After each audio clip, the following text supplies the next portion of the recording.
It's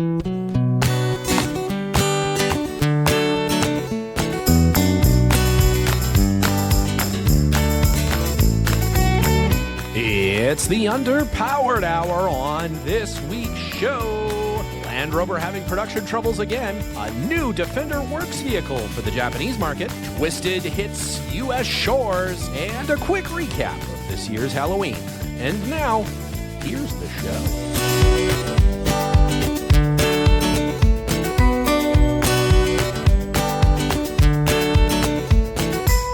Welcome to the Underpowered Hour. I'm Steve Beres, mild-mannered television executive by day and Land Rover collector by night. You can find out more about our cars and what we're working on at theberescollection.com or follow us on Instagram at theberescollection. I'm joined, as always, by my good friend, Goss. Thank you to everyone joining us today. I'm the instrument binnacle to Steven's 13.1-inch touchscreen.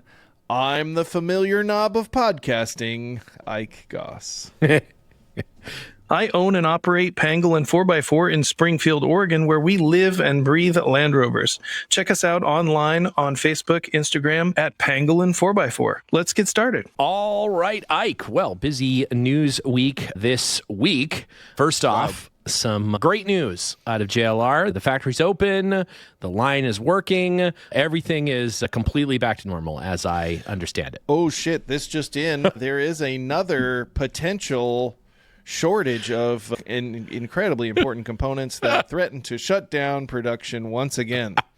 Apparently, there's a ban on Chinese chips. Yeah, it's something to do with the rare earth. Delicious. Yeah, it's the rare earths that are used heavily in motors to make magnets and things like that. And China is proposing not just controls on exporting it as a raw material, but controls on moving it once it's in a finished good, which is sort of an extraordinary step. How do you even do that? I don't actually know how you do that. I have no idea how you would do that.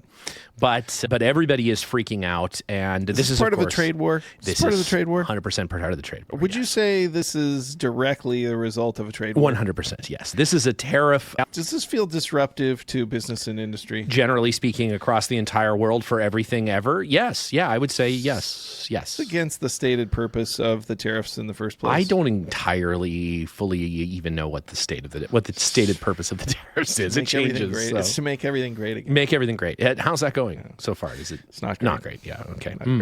Well, there you have it. So, yeah, that could very well shut down production of all JLR products again after being in production for 3 weeks now. So, this is a big problem. Yeah, it is. It's, I don't know. Do they have the most brittle supply chain in the world? Is it just that things are now impossible to make? Are they just literally the least lucky company in the world? Like, what? Why, our friends at JLR, are they in such a bad way? And we still don't know. Do we find out the origin of the cyber attack? We did not. No, we don't. We heard that it was rumored to be Russia. Rumored to be Russia. And as I'm still standing by the fact that if Russia knew what they were doing truly, they would have actually increased production of Land Rovers as that. Do you feel like it's possible that it could be a hacker collective that is comprised entirely of disgruntled Freelander owners?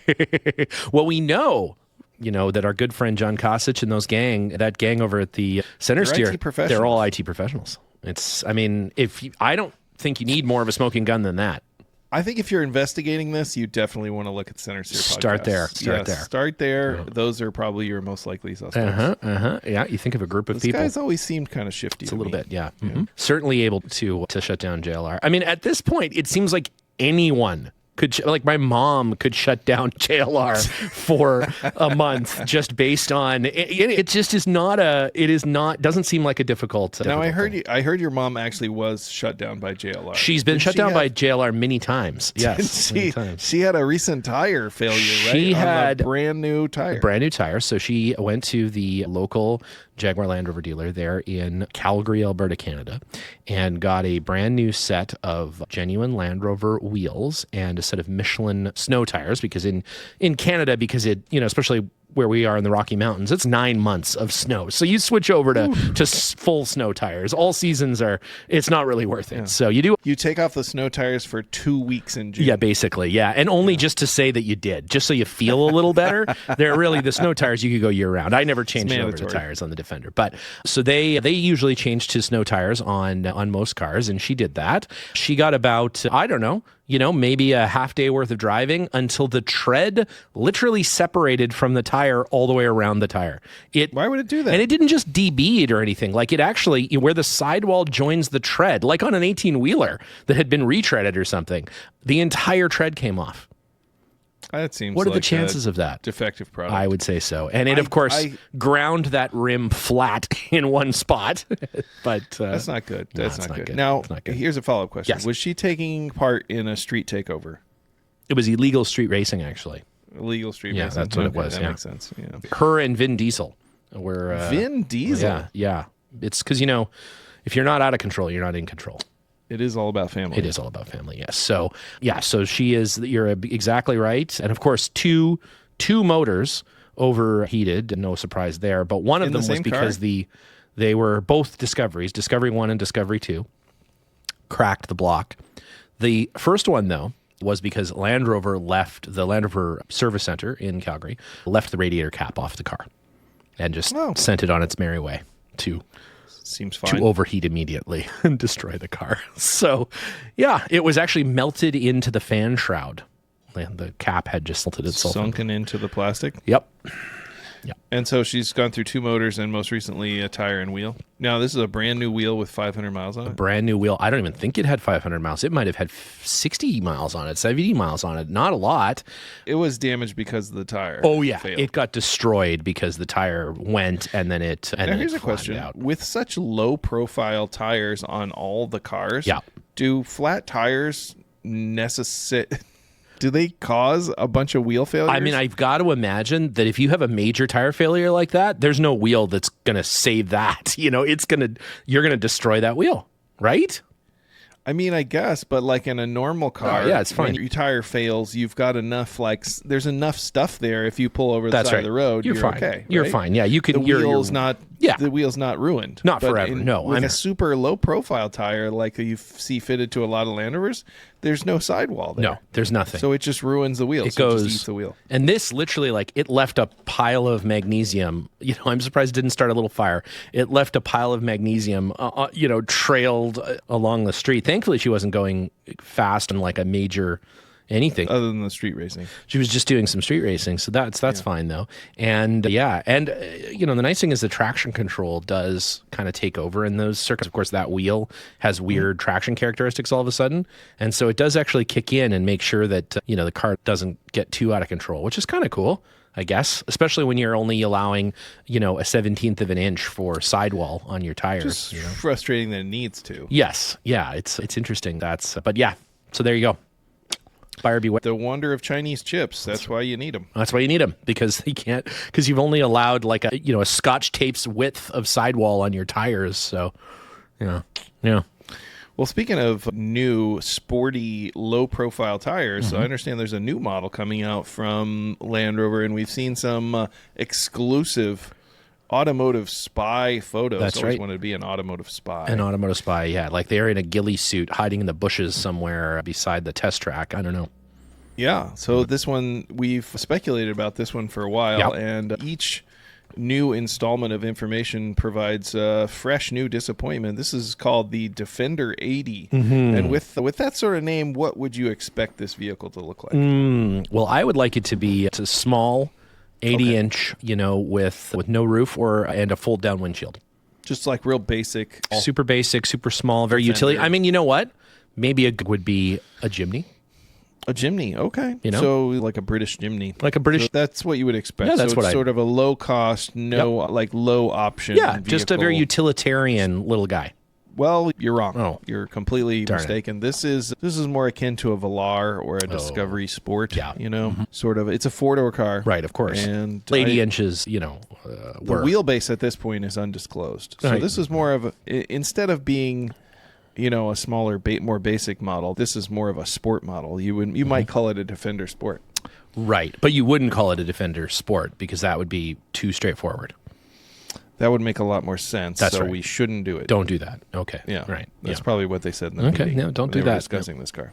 I like it. We'll see. I mean, the spy photos and stuff, it's hard to say. They always wrap it up and clad it up and everything, but it looks a lot more rounded, obviously. It's kind of a long wheelbase Freelander, if I'm not it is a mistaken. long wheelbase Freelander. Man, there you go. Got some Freelander vibes. You know what? I'm around sort of on it window already. line. Now that I'm looking at it in that light, I'm a lot more excited. It's happening. Well, I think it probably just started life as a Discovery Sport, and they were like, I think we could sell a lot more of these if we call it a Defender. Sure. And the sport, people have a little bit of a negative connotation now towards sport. So instead, 80. They should have just gone with Slugger or Tiger. Hey, Tiger. Would the Velar have been the Range Rover Sport if they hadn't have called it the Velar? It's like a double sport. It's possible. Yeah. Yeah. Extra sporty. I don't know. I mean, I'm interested to see. Now, the question is, how Defendery will this be? Will it have a transfer case? Will it have all those sort of things? Because remember, things like the Range Rover Sports, some Range Rover Sports, I think Velars in general. What's the other one? What's the one that Ginger Spice designed or whatever? That one doesn't have a transfer case. Does the Discovery Sport have a transfer case? Does it have low range? Couldn't say. I don't know. Yeah, and probably a wonderful car. If it follows that trend, is it really a Defender if it doesn't have a low range? I don't know. From a marketing perspective, absolutely. Absolutely, it is. Yes, 100%. Yes, yes, exactly. Yes. So yes, it incorporates all of the DNA from all Land Rover vehicles going back to 1948. I'm sure it does. Yeah. Yep. Mm-hmm. According to this press release. Of course. Yeah, absolutely. Every one of them, every moment of every day. Now, if you do appreciate a more classic model, you might be more interested in the new special edition Works V8 Defender. That's right. If you live in Japan. Well, I mean, I hear you can get a house there for like $3,000. Yeah, you can. You just can't immigrate. It's really hard to immigrate, but it is easy to buy property there, which is weird.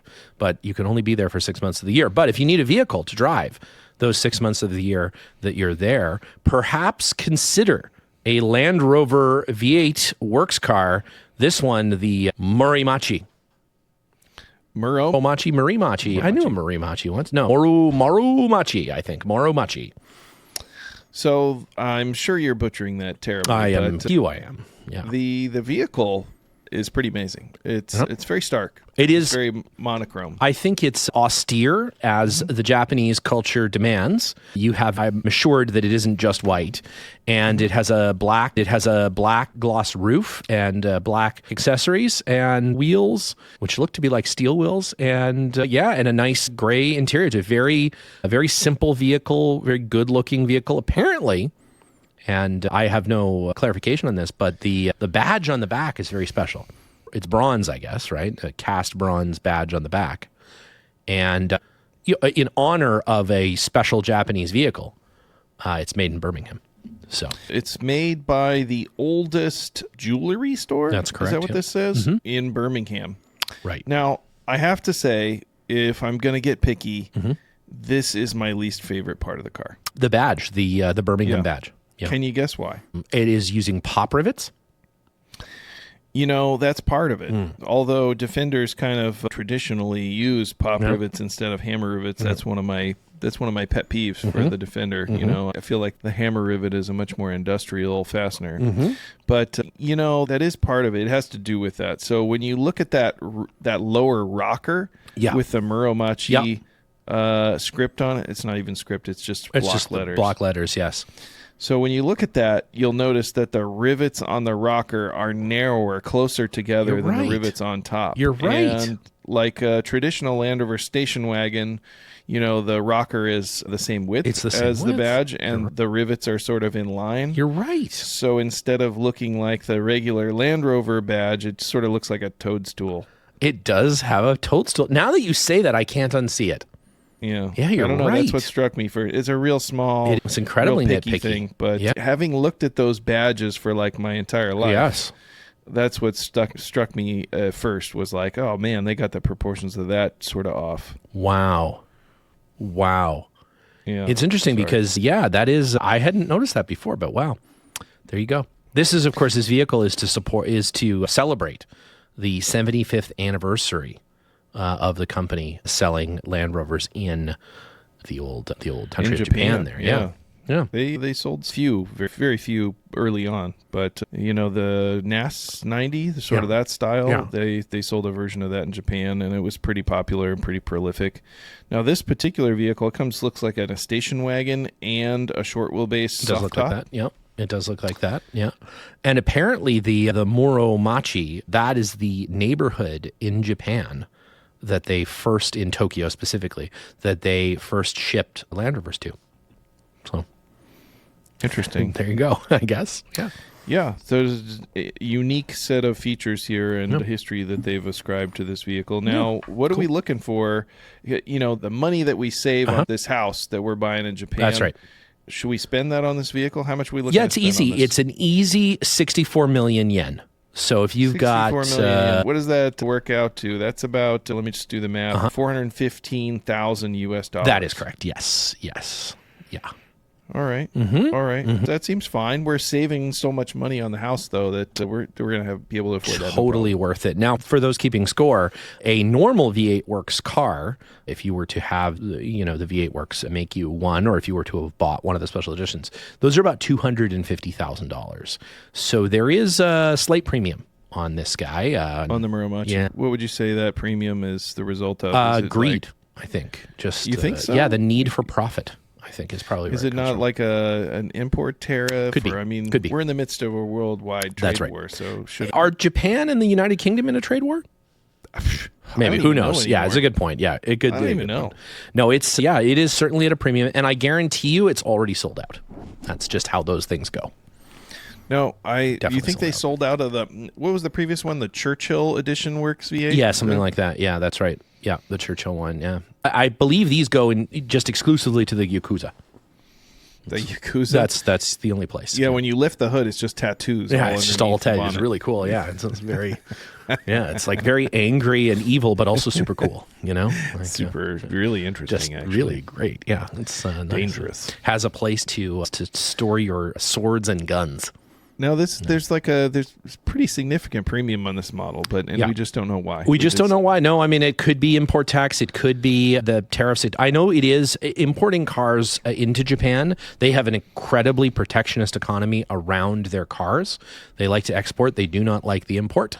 And so, traditional luxury cars from Europe are more expensive there. But this seems even like a little bit more. I wonder if it's because it's a classic vehicle, meaning it's not like they have to find essentially a Japanese chassis, right? And bring it back to the UK, restore it, and then send it back over, because there's no way that they'll, like, their auto safety stuff is even more insane than ours is here. There's a lot of hoops to jump through with respect to classic Japanese vehicles, which is why you see most of those older Japanese vehicles exported. Yeah, exactly. In them here. Yeah, they have no problem with getting rid of them. The country's more than happy to let you export one, but they do not like registering them. It's a big problem there's obviously a very active like Supra community there, and vintage in our mind, 80s hot hatch and things. And yeah, they're apparently very difficult to keep registered because the Japanese government, for a whole host of reasons, safety, emissions, etc., they don't want those cars on the road. So interesting. Yeah, there's a lot of Japanese collectors of early American motorcycles, and I wonder if motorcycles are somehow different. Yeah, somehow different. They may be, but yeah, no, I know cars. I was watching a documentary actually on the Supra clubs in. I bet you were. I was, and that's one of their biggest challenges: not finding the cars, not restoring the cars, but actually being able to be allowed to drive them on the road. I picture you watching a documentary about those crazy anime vans that they have over there, with the big bat wings and giant spoilers and all that sort of stuff. That stuff is wild. You can drive that, but you can't. No, I know, right? Yeah, exactly. You can drive that. You can drive those scooters with all the shit all over them and stuff, but yeah, you can't drive like a Supra, or I think the GRX is also in that automotive category. Culture there is very interesting. We need to go visit. GTR. And we need to see what's going on. Yep. Oh, a trip to Japan would be wonderful. The Japanese Land Rover scene, I would be totally into that. Japanese Yakuza Land Rover. Yeah, scene. if we have any Japanese Yakuza listeners and you'd like to host us, let us know. We'll come on over. We'll be right there. And It'd be great, finally, you know. speaking of the Yakuza, if you are looking for a Defender here in the United States and you'd like it totally Yakuza'd out, well, good news, my friends. Our friends over at Twisted Automotive are the UK-based company, of course, who've been twisted-ing. Bringing you ropey bumpers for the last 10 years. Oh, my God. So many great ropey bumpers. They've officially launched a presence here in the United States of America.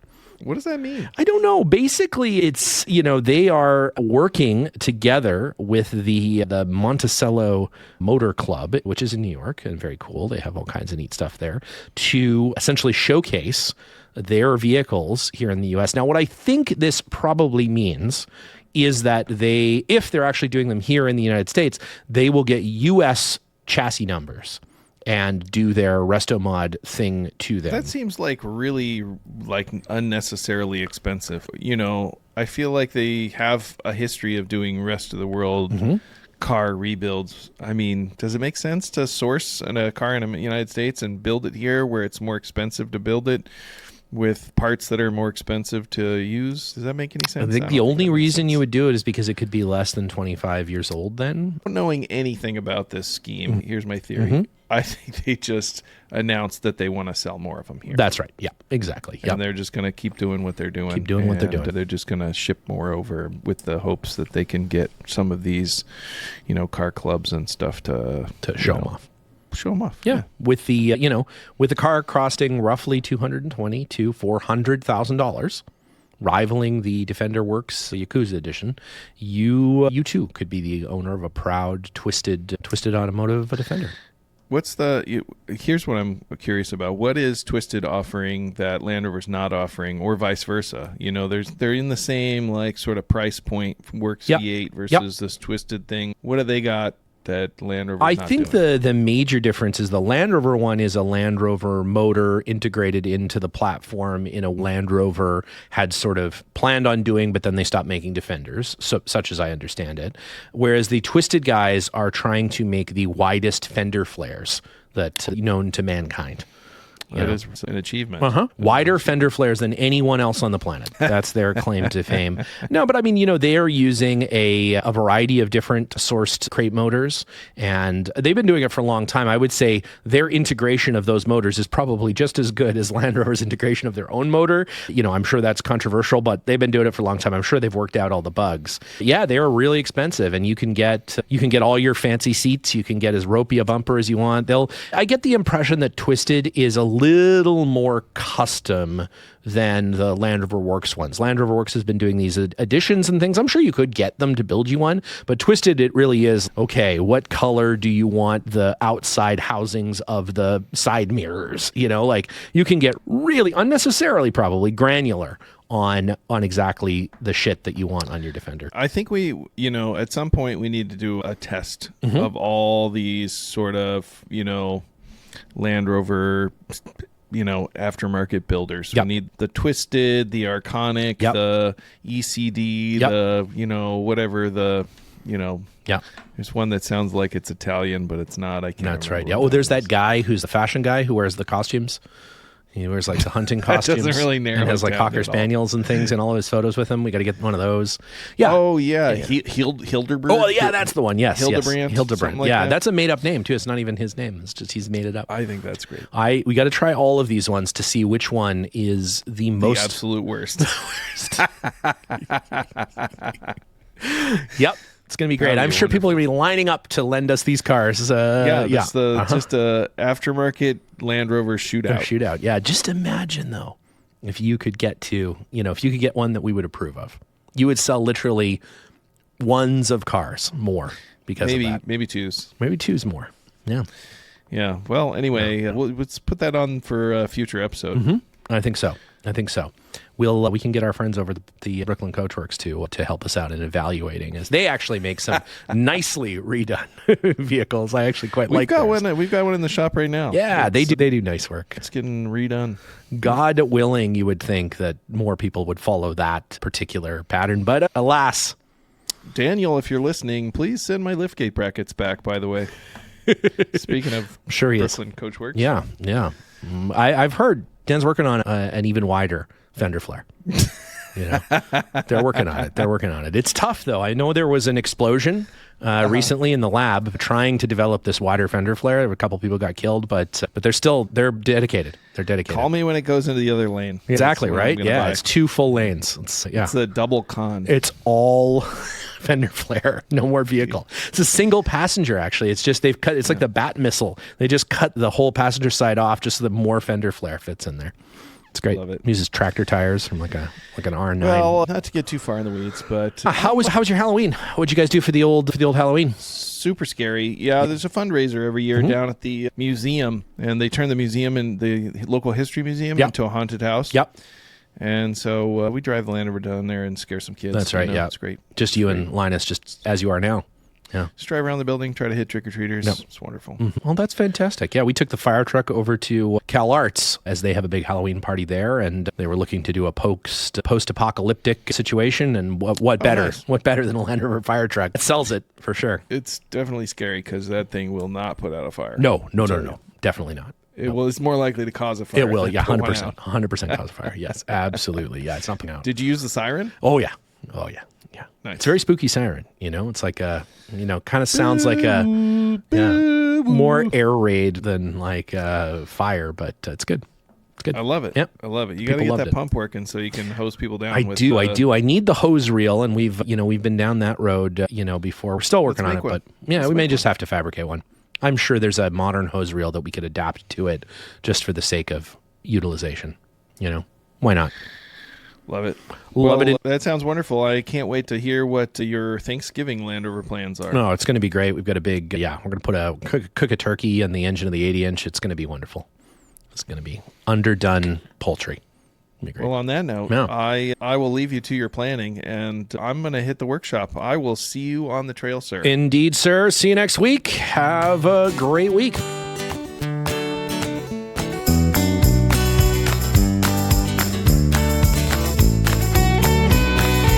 The Underpowered Hour is produced by Liza Beres, Ike Goss, and me, Steve Beres. Pavel Svardov composed and performed our theme music. Consider supporting the show on Patreon, and if you already do, thank you. Your support makes the show possible. For even more, check out our Instagram or Facebook.